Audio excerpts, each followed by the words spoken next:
पश्चिम मतदारसंघातील विधानसभा महाविकास आघाडीचे म्हणजेच शिवसेना ठाकरे गटाचे उमेदवार सुधाकर बडगुजर यांच्या सिडकोतील प्रचार रॅली काढून मोरवाडी गाव येथे चौक सभा घेण्यात आली। तसेच बडगुजर यांनी ठिकठिकाणी भेटीही दिल्या। यावेळी महिलांकडून त्यांचे औक्षण करण्यात आले। तसेच मतदारांकडून बडगुजर यांना वाढता पाठिंबा बघता त्यांना निवडून आणणार असे यावेळी मतदारांनी आश्वासन दिले। उमेदवार सुधाकर बडगुजर यांचे मोरवाडी गावात आगमन होताच ढोल ताशांच्या गजर फटाक्यांची आतिषबाजी ही करण्यात आली। त्यानंतर मोरवाडी गावात सभा घेण्यात आली। या सभेदरम्यान मोरवाडी गावातील रहिवासी सामाजिक कार्यकर्ते नितीन भुगे यांनी नुकताच पक्ष प्रवेश केला। त्यांचे सुधाकर बडगुजर व नानासाहेब महाले यांनी त्यांचे स्वागत केले। यावेळी सभेचे नियोजन तसेच शिवसेनेचे पदाधिकारी कार्यकर्ते व महिला मोठ्या संख्येने उपस्थित होते। यावेळी व्यासपीठावर सुधाकर बडगुजर यांच्यासह राष्ट्रवादी काँग्रेस पक्षाचे नाना महाले, लक्ष्मण जायभावे, कृष्णा काळे, माजी नगरसेवक किरण दराडे, बाळा दराडे, पुंजाराम गावणे, शशिकांत सोनवणे व महाविकास आघाडीचे पदाधिकारी कार्यकर्ते उपस्थित होते।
आदरणीय बाळासाहेब दराडे आणि किरणताई गावणे,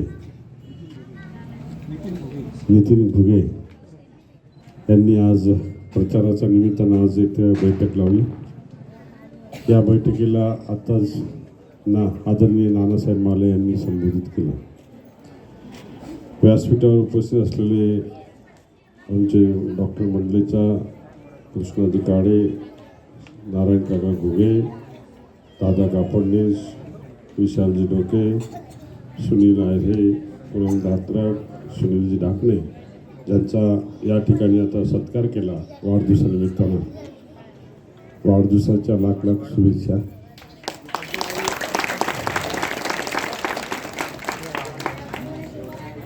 मी आज मोरवाडी गावामध्ये मतदान मागणीसाठी आलो आहे. महाविकास आघाडीचा अधिकृत उमेदवार म्हणून आदरणीय पक्षप्रमुख उद्धव बाळासाहेब ठाकरे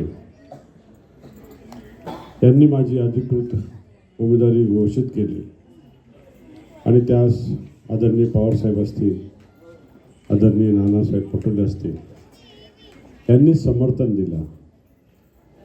आणि नंतर दरम्यानच्या काळामध्ये उमेदवारी अर्ज दाखल झाल्यानंतर कम्युनिस्ट पक्षाचे कॉम्रेड डॉक्टर DL कराड यांनी फॉर्म भरलेला होता. त्यांना सुद्धा विनंती केली आणि आदरणीय उद्धव साहेबांची त्यांची भेट झाली, मीटिंग करून दिली. त्या मीटिंगमध्ये आदरणीय कराड साहेबांना जी चर्चा झाली त्या चर्चेनुसार डॉक्टर DL कराडांनी सांगितलं, साहेब तुमचा निष्ठावंत शिवसैनिक आहे, तुम्ही त्याला तिकीट दिलेलं आहे, मी त्यांच्या समर्थनार्थ मी माझी माघारी घेतो. आरोप त्यांच्यावर केले, आम्ही नाही केले, त्यांच्या नगरसेवकांनी केले. ते आरोपाचं खंडन ते आजपर्यंत करू शकले नाही. मग खंडन जर करू शकले नसतील, भ्रष्टाचारामध्ये तुम्ही दलदलीमध्ये जर फसले असाल तर तुम्ही उमेदवार म्हणून लोकांपुढे कसं जाऊ शकतात? या तुमच्या उमेदवारीवरतीच प्रश्नचिन्ह जनतेने निर्माण केलं आहे. जनता शून्य आहे. या सातपूर आणि अंबड MIDC मध्ये 2800 कंपन्या आहेत, परंतु 2800 कंपन्या असून सुद्धा या मतदारसंघातील युवकांना बेरोजगारीचा सामना करावा लागतोय. माझ्या मतदारसंघामध्ये 2800 कंपन्या असून माझ्या मतदारसंघातील युवकांना बेरोजगारीचा सामना करावा लागतो, हे चित्र काही बरोबर नाही. कधी सभागृहामध्ये विषय मांडला तर त्याचं उत्तर येतं नाही, कधी भांडलेत नाही, कधी बेरोजगारीचा प्रश्न सभागृहामध्ये मांडून त्या ठिकाणी आरक्षित काहीतरी जागा करता आल्या असत्या, तेही केलं नाही. एखादा मेगा प्रोजेक्ट या ठिकाणी महिंद्रा मायक्रोसारखा जर ह्या परिसरामध्ये आला असता तर अनेक बेरोजगारीचे प्रश्न त्या ठिकाणी सुटले असते, तेही केले नाही. मग तुमच्याकडनं कुठली अपेक्षा करायची? बरं, तुम्ही जनतेच्या अडीअडचणीच्या काळात उपयोगात पडले नाही. कोरोनाची महामारी आली त्यावेळेस तुम्ही जनतेला कोविड सेंटर किंवा रक्तदान शिबिराचा रक्तसाठा उपलब्ध करून दिला, असे काही कारण नाही. त्यावेळेस अनेक लोक संकटात होते. आरोग्य व वैद्यकीय सेवेसाठी फार लोकांना अडचण निर्माण झालेली होती. त्यावेळेस शासन दरबारी तुम्ही कधी विषय मांडला नाही किंवा मदत मिळून दिली नाही. सर्वांगीण विकास हा मतदारसंघाचा करणं गरजेचं होतं, तो झाला नाही.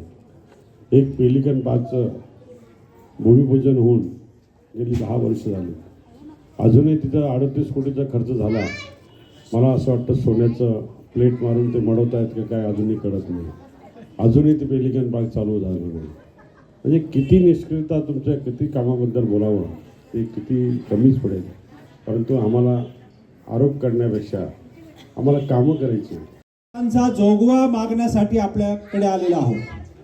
गेल्या 10-15 दिवसापासून मी स्वतः सुधाकर भाऊ बरोबर त्या ठिकाणी फिरतोय आणि जो काही लोकांचा अभूतपूर्व आता असा प्रतिसाद लोकांकडनं मिळतोय, आमच्या महिला भगिनींकडनं मिळतोय, तरुणांकडनं मिळतोय. लोक स्वतःहून घराच्या बाहेर येतात,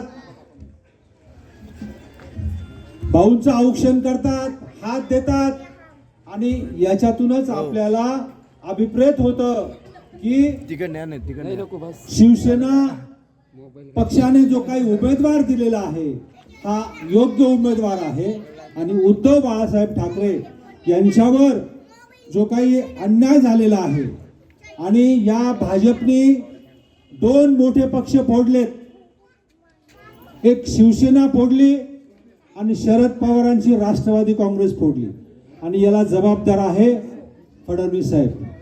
मित्रांनो, जे पक्षाचे मालक आहे, ज्यांनी पक्ष रुजवला, बाळासाहेब ठाकरेंनी पक्ष उभा केला, अगदी छोट्या छोट्या घटनांमधून त्यांनी पक्ष मोठा केला आणि आज त्यांनी कोर्ट मॅनेज केलं, त्यांनी सरकार मॅनेज केलं आणि त्या ठिकाणी आपलं धनुष्य होतं ते आपल्याला त्या ठिकाणी मशाल हे चिन्ह मिळालं.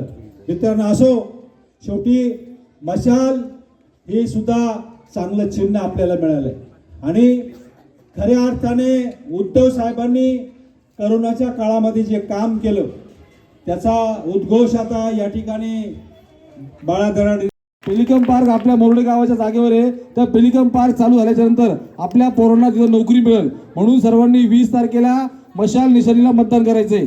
धन्यवाद.